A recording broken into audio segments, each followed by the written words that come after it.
जी next जो हमारा topic है वो है मसावी कालब। ये मसावी कालब क्या होता है, पहले मैं आपको बुक के ऊपर से थोड़ी सी इसकी डेफिनेशन रीड करा देता हूँ, उसके बाद फिर एग्जांपल के ज़रिए आपको आसान अंदाज में बता भी देता हूँ कि ये होती क्या चीज़ है असल में।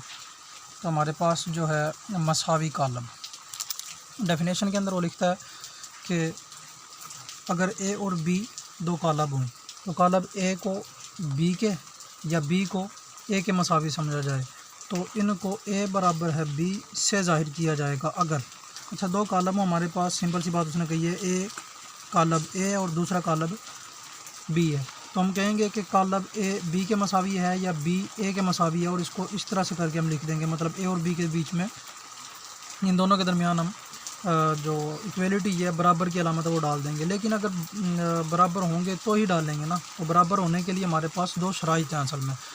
तो किसी भी दो कालब के बराबर होने के लिए जो पहली शर्त होती है वो होती है ए का मर्तबा बराबर हो बी का मर्तबा।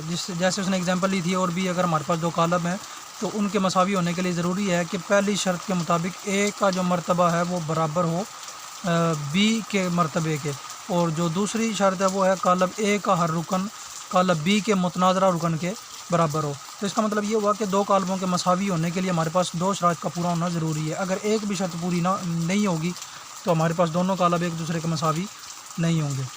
मैं आपको एग्जांपल के ज़रिए से समझा देता हूँ। आपकी बुक से मैं एग्जांपल लेता हूँ जी। तो आपकी बुक से ही मैंने एग्जांपल ली है। हमारे पास एक कालब ए है जिसके अंदर एलिमेंट्स है 1, 3, -4 और 2। इसी तरह से और जो हमारे पास कालब बी है उसके एलिमेंट्स हैं 1, 2 + 1, -4 और 4 - 2। अच्छा, इस किस्म का जब भी कालब आ जाएगा जिसमें दो एलिमेंट्स के दरमियान प्लस या माइनस वगैरह की अलामत आ जाएंगी, तो पहले आपने उस कालब को हल करके फ़ाइनल शक्ल में लिखना, उसके बाद उसको हल करना है। जैसे ये हमारे पास कालब बी था तो इसको मैं फ़ाइनल शक्ल में लिखता हूँ हल करके, बी बराबर है 1 ऐसे ही होगा, 2 + 1 हमारे पास 3 होता है तो 3 लिख दिया, -4 ऐसे ही रहेगा, और 4 - 2 हम करें तो इसका आंसर 2 आएगा। अब हम देखना चाहते हैं कि क्या कालब ए और बी एक दूसरे के मसावी हैं। अब अगर इसको यहाँ से देखेंगे और अभी आपने इसको समझना शुरू किया तो आपके लिए मुश्किल होगी थोड़ी सी, तो इसलिए मैं आपको बता रहा हूँ कि बी कालब को पहले आपने हल करके इस फाइनल शक्ल में लिख लेना है। उसके बाद आपने देखना है कि क्या कालब ए और कालब बी एक दूसरे के मसावी हैं। तो मसावी होने के लिए ज़रूरी था दो शराइत का पूरा होना। तो पहली शर्त थी कि क्या कालब ए और कालब बी का मर्तबा बराबर है। तो देखते हैं, कालब ए का मर्तबा 1, 2, दो रोज़ के अंदर एलिमेंट्स को लिखा गया तो 2 लिखा बाई। अब मर्तबे के लिए दूसरी चीज़ जो होती है यहाँ पे बाई के बाद लिखने वाली वो होती है कॉलम्स की तादाद।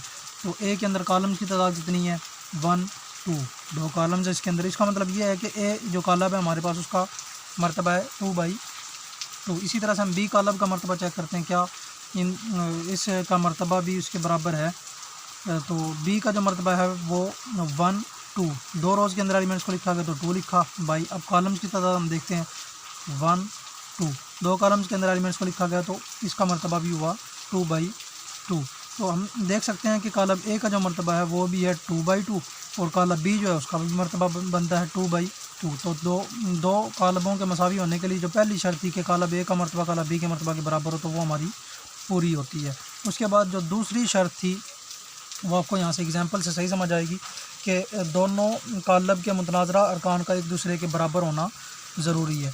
तो मुतनाज़रा अरकान का क्या मतलब होता है वो भी आपको यहाँ से समझ आ जाएगी। जैसे ये मेरे पास कालब ए है जिसके एलिमेंट्स 1, 3, -4 और 2 है। मैं देखूँगा कि क्या जिस जगह पे मैं यहाँ पे एलिमेंट देखता हूँ कालब ए के अंदर, उसी जगह पे मैं बी के अंदर देखूँगा क्या वो दोनों अरकान एक दूसरे के बराबर हैं।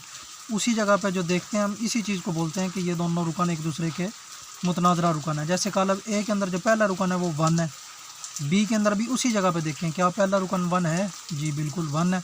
इस तरह से कालब ए के अंदर जो दूसरा रुकन है वो 3 है, बी के अंदर देखते हैं इसी जगह पे क्या वो भी 3 है, बी का भी हम देखते हैं कि जो दूसरा रुकन है वो भी 3 है। तो पहला पहले के बराबर है, दूसरा दूसरे के बराबर है। अच्छा, तीसरा रुकन ए कालब के अंदर -4 है, क्या बी के अंदर -4 ही है, जी हम देखते हैं कि कालब बी के अंदर भी तीसरा रुकन जो है वो -4 है। इसी तरह से ए जो कालब है उसका जो फोर्थ एलिमेंट है, फोर्थ जो चौथा रुकन है वो 2 है, और बी के अंदर भी जो चौथा रुकन है वो 2 है। तो इसका मतलब ये हुआ कि मुतनाज़रा अरकान भी एक दूसरे के बराबर हैं। तो लिहाजा दो कालबों के मसावी होने के लिए जो दूसरी शर्त है कि कालब ए के मुतनाज़रा अरकान कालब बी के मुतनाज़रा कालब ए के तमाम अरकान कालब बी के मुतनाज़रा अरकान के बराबर हों, वो भी पूरी होती है।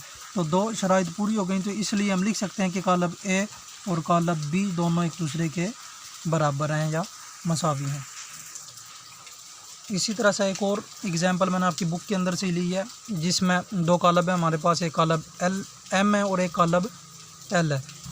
तो कालब एम जो है उसके एलिमेंट्स हैं 2, 3, -1 और -2। इसी तरह से जो हमारे पास कालब एल है उसके जो एलिमेंट्स हैं वो 2, 3, -1 और 2m। हम देखना चाहते हैं कि क्या ये दोनों कालब एम और एल जो हैं एक दूसरे के मसावी हैं या नहीं है। उसके लिए वही चीज़ दोनों शराइत का हम देखते हैं कि क्या दोनों शराइत को हम देखते हैं कि क्या पूरी होती हैं। जो पहली शर्त थी वो थी कि क्या दोनों कालब का मरतबा एक दूसरे के मसावी है। हम देखते हैं कालब एम का मरतबा, इसकी रोज़ की तादाद पहले 1, 2 रोज़ हैं इसके अंदर, बाई कालम की तादाद हम देखते हैं 1, 2 दो ही कालम्स हैं इसके अंदर।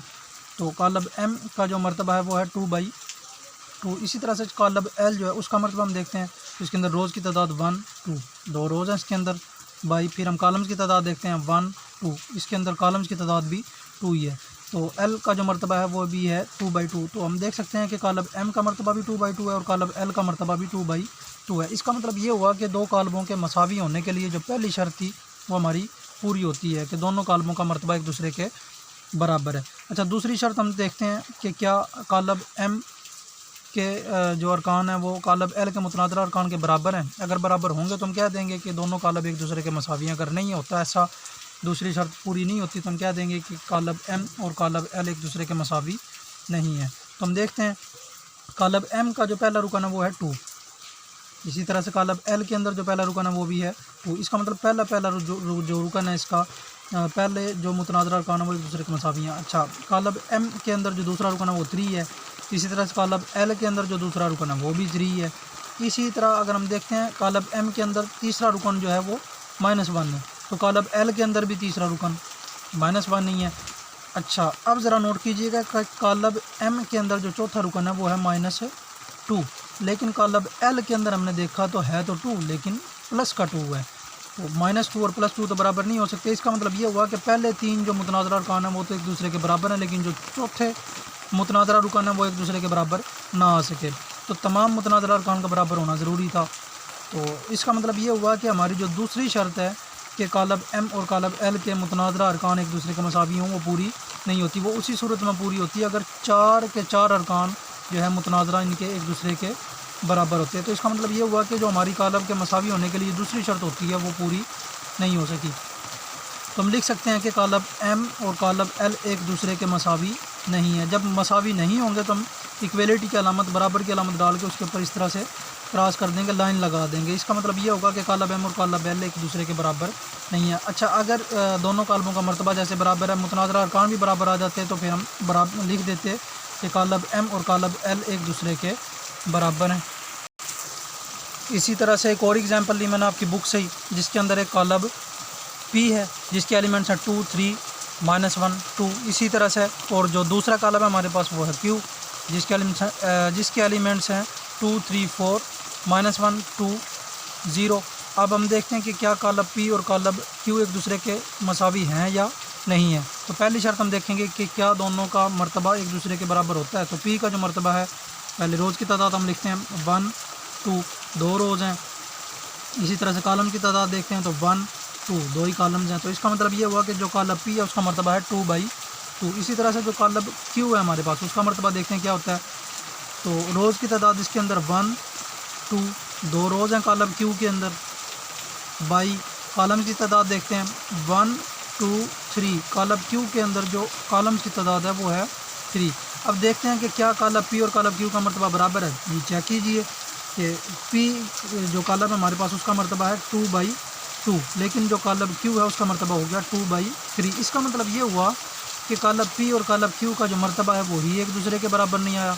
तो इसका मतलब ये हुआ कि जो पहली शर्त थी हमारे पास कालबों के कोई भी दो कालब के मसावी होने के लिए वो पूरी नहीं होती। तो एक भी शर्त पूरी ना हो तो हम लिख देते हैं कि कालब पी और कालब क्यू एक दूसरे के मसावी नहीं है,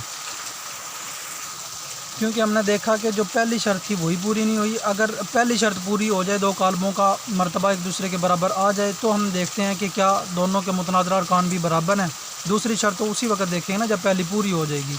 तो हमने देखा कि जो पहली शर्त है वही पूरी नहीं होती, तो हम यहीं से बता देंगे कि कालब P और कालब Q एक दूसरे के बराबर नहीं है। अगर ये बराबर हो जाते हैं तो उसके बाद हम चेक करते हैं कि क्या मुतनाज़िर अरकान एक दूसरे के बराबर हैं। अगर वो भी बराबर आ जाते हैं तो हम लिख सकते हैं कि P बराबर Q के है। अगर मुतनाज़िर अरकान में एक का भी मसला आ जाए, मतलब एक भी रुकन जो है वो मुतनाज़िर एक दूसरे के बराबर ना हो, तो हम कह देते हैं कि P बराबर Q के नहीं है। जी तो डियर स्टूडेंट्स, उम्मीद करता हूँ कि आपको जो कालबों के मुतल्लिक़ कंसेप्ट दिए मैंने एक्सरसाइज 1.1 से पहले के, वो समझ आ गए होंगे। अगर आपको समझ नहीं आया तो आप कमेंट्स करके पूछ सकते हैं। इसके अलावा जो कंसेप्ट के बाद एक्सरसाइज 1.1 है, वो इंशाल्लाह अगर आप इस लेक्चर को अच्छे तरीके से तैयार कर लेते हैं तो उम्मीद करता हूँ कि एक दो क्वेश्चन कराने के बाद बाकी आप खुद सॉल्व कर सकेंगे। इसी तरह से मैं तमाम एक्सरसाइज के बारे में आपको थोड़ा सा पहले से कंसेप्ट दे दिया करूँगा, ताकि आपको एक्सरसाइज के अंदर क्वेश्चन को सॉल्व करने में आसानी हो। तो अगर आपको लेक्चर पसंद आ रहे हैं तो मेरे इस चैनल को नोमान मैथ्स 9 जो है इस नाम से है, इसको सब्सक्राइब और लाइक ज़रूर कीजिएगा। तो आज के लिए इजाज़त दीजिए। अल्लाह हाफ़िज़। इंशाल्लाह नेक्स्ट लेक्चर में हाज़िर होंगे एक्सरसाइज 1.1 के साथ।